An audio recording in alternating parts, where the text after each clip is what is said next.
falleció Gustavo Gutiérrez, el padre de la teología de la liberación, y no me sorprenden, la verdad, los comentarios del Papa Francisco. En realidad esto ya se estaba esperando porque ambos pues son de la misma línea marxista dentro de la Iglesia Católica, donde da unas palabras en homenaje al sacerdote fallecido Gustavo Gutiérrez, que en paz descanse y que pues Dios quiera se haya arrepentido del daño que hizo la Iglesia con esta teología del pobre, pues una teología marxista, como sabemos, ¿no? Entonces estos comentarios particularmente a mí no me sorprenden. Dejen ustedes sus opiniones. Como saben, la teología de la liberación ya estaba pues condenada por Juan Pablo II y Benedicto XVI. Así que vamos a escuchar primero qué es lo que dijo el Papa Francisco y luego los dejo con los comentarios de Benedicto XVI y Juan Pablo II. Y pienso a Gustavo Gutiérrez, un grande, un hombre de iglesia, que supo estar callado cuando tenía que estar callado, supo sufrir cuando le tocó sufrir, y supo llevar adelante tanto fruto a futuro, tanta teología rica.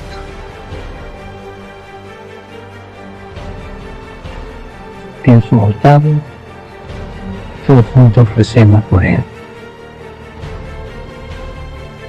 Que en paz descanse. No hay auténtica opción por el pobre si no hay amistad con el pobre. Lo que es primero es la fe, el compromiso, la solidaridad, y sobre eso viene la teología. Gracias por todo lo que han trabajado y por escucharme. Gustavo.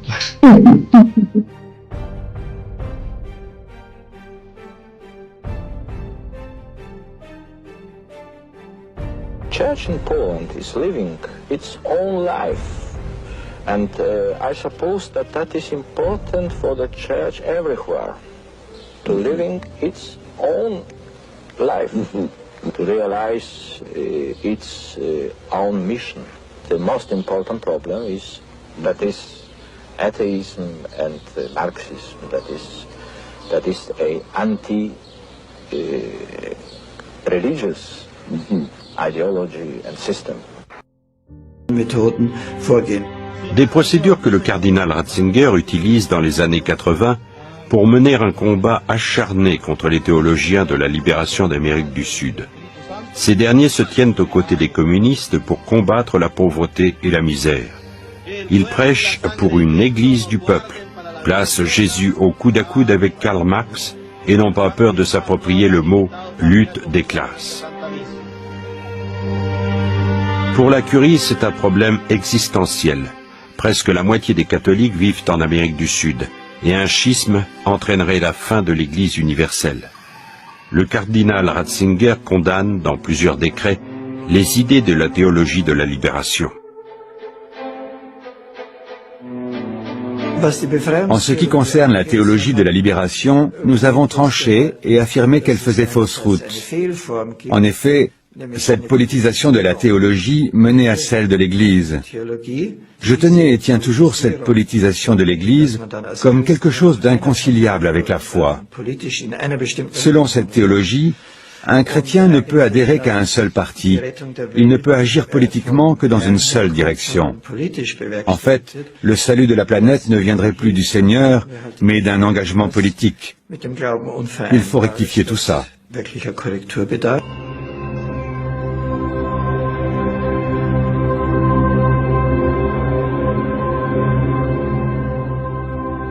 Le théologien de la libération, Leonardo Boff, est outré par le manque de commisération de la Curie.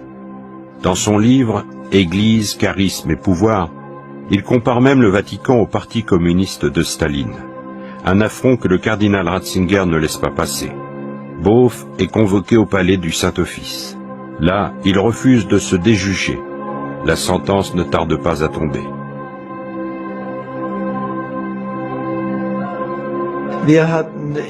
Nous avons exigé qu'il cesse de faire des conférences de par le monde pendant 1 an. Il avait le droit de continuer d'enseigner, ce qu'il n'a pas fait. Nous trouvions qu'il était trop bavard et que cela lui ferait du bien d'interrompre un peu son activité de conférencier compte tenu des questions que ses textes posaient. Il devait s'accorder une sorte de congé sabbatique pour réfléchir en profondeur à ce que nous lui reprochions. Ces profondes réflexions et les violentes altercations avec la Congrégation pour la doctrine de la foi amènent Léonard de Beauf, comme de nombreux autres théologiens de la Libération, au même résultat. Ils abandonnent leur ministère sacerdotal. En 1989, le monde communiste s'effondre, et avec lui l'espoir d'un ordre social plus juste, basé sur le modèle marxiste. Un renforcement inattendu des positions de la congrégation. La plupart des croyants se détournent de la solidarité envers les pauvres, telle que l'a prêché les théologiens de la Libération. Pour la congrégation, c'est une preuve du bien fondé de ces méthodes intransigeantes. Pourtant, les problèmes qui, dans les années 60, avaient provoqué l'entrée en lice des prêtres rebelles sont toujours d'actualité.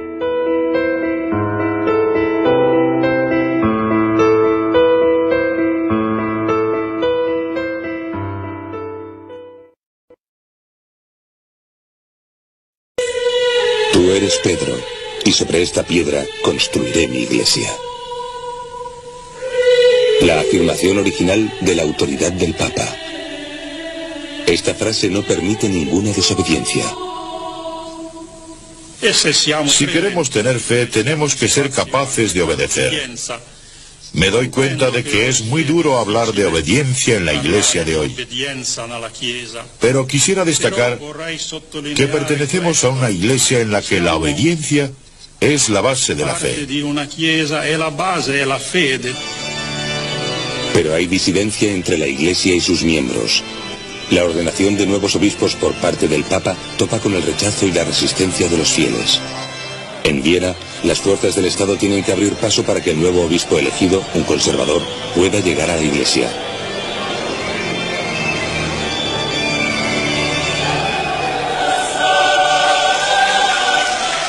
A Juan Pablo II no le afectan las protestas.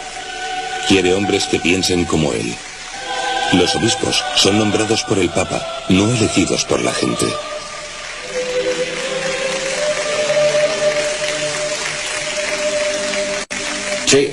Él es un monarca absoluto al fin y al cabo. Él es como el Sol, con los otros planetas a su alrededor. No ha cambiado, simplemente no puede cambiar. El Papa nombra a un alemán como guardián de la fe, el cardenal Ratzinger, que se encargará de preservar la pureza de la doctrina.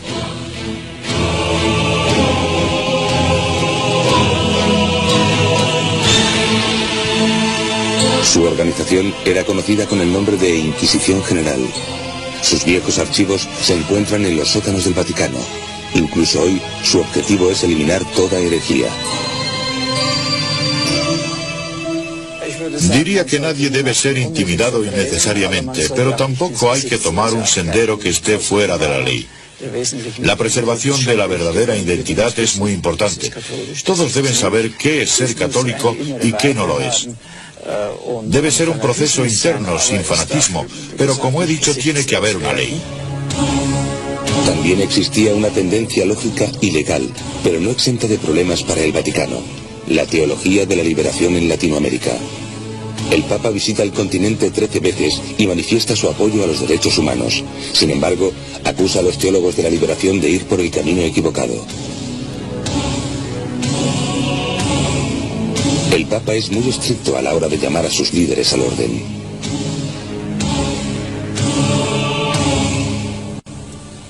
Fue ese Papa que me condenó.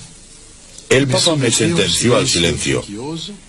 Me prohibió enseñar teología, viajar, tomar parte activa en la iglesia. Y la justificación para todo esto fue que la teología de la liberación estaba poniendo en peligro la esencia del Evangelio. Coloca en riesgo los contenidos del Evangelio.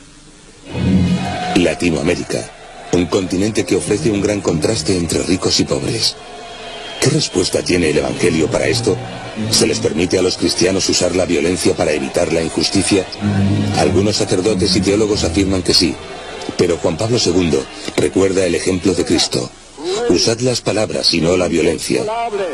En Perú, el Papa dice amargamente, el crimen nunca puede ser un camino para la libertad.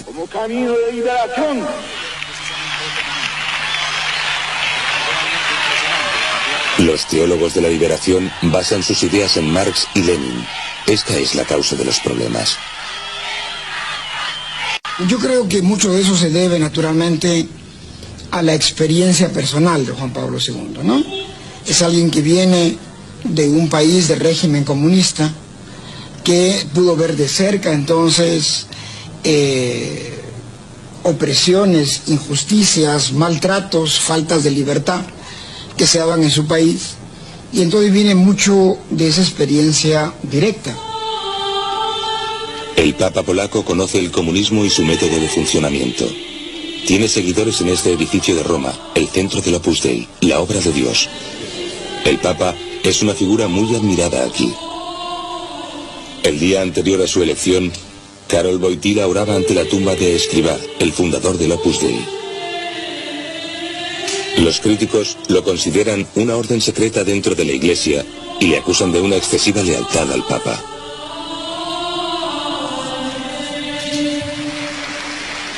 Juan Pablo II ha aumentado el poder del Opus Dei. Beatificó a su fundador en un proceso rápido, y cuando hay algún sillón de obispo por ocupar, los candidatos del Opus Dei tienen cierta ventaja. El Opus Dei ha llegado a ser muy poderoso en Latinoamérica, especialmente en Perú y México. Esta gente también suele criticar la teología de la liberación. Karol Wojtyła pretende aplicar la experiencia de sus primeros tiempos en Polonia a toda la Iglesia.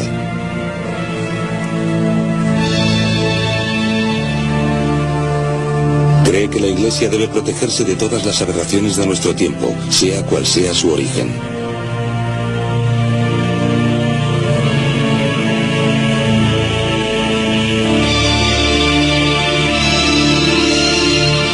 En el este, soplan aires de cambio.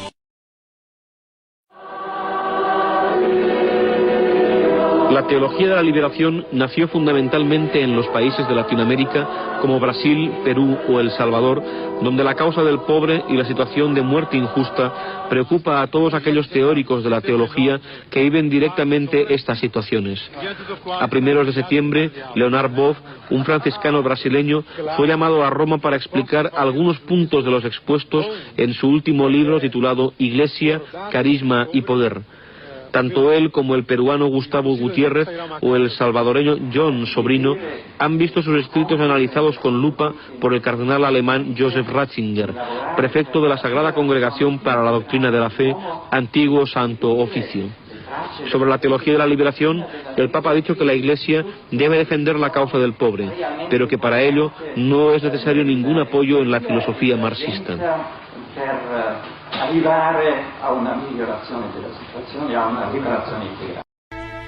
O Santo Padre.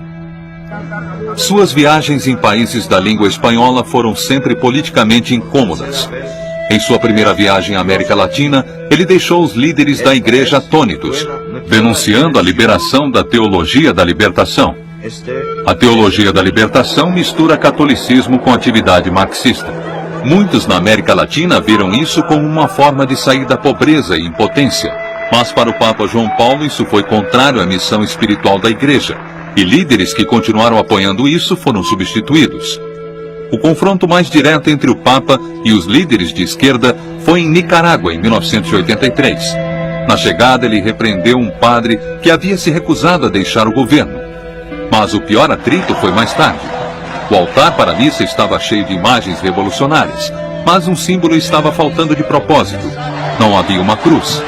Manifestantes que aparentemente apoiavam o governo gritavam: "Queremos paz". Logo o Papa deu um basta.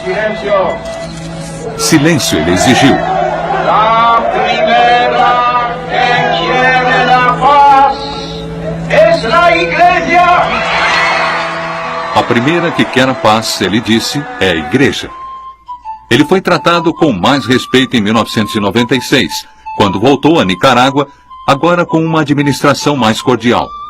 Durante seu legado, a Igreja Católica enfrentou competições crescentes com o domínio protestante da América Latina.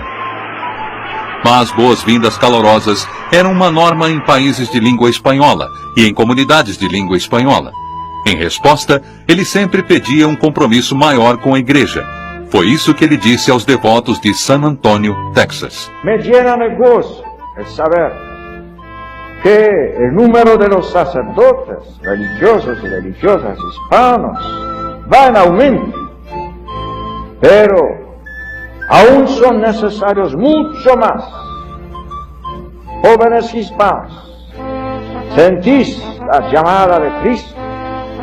Familias hispanas, ¿estáis dispuestos a entregar vuestros hijos al ministerio de la Iglesia? ¿Rogáis insistentemente al dueño de la mies que envíe operarios a su mies? Cristo necesita operarios que trabajen en la abundante mies de la comunidad hispana y en toda la Iglesia. La palabra del Señor.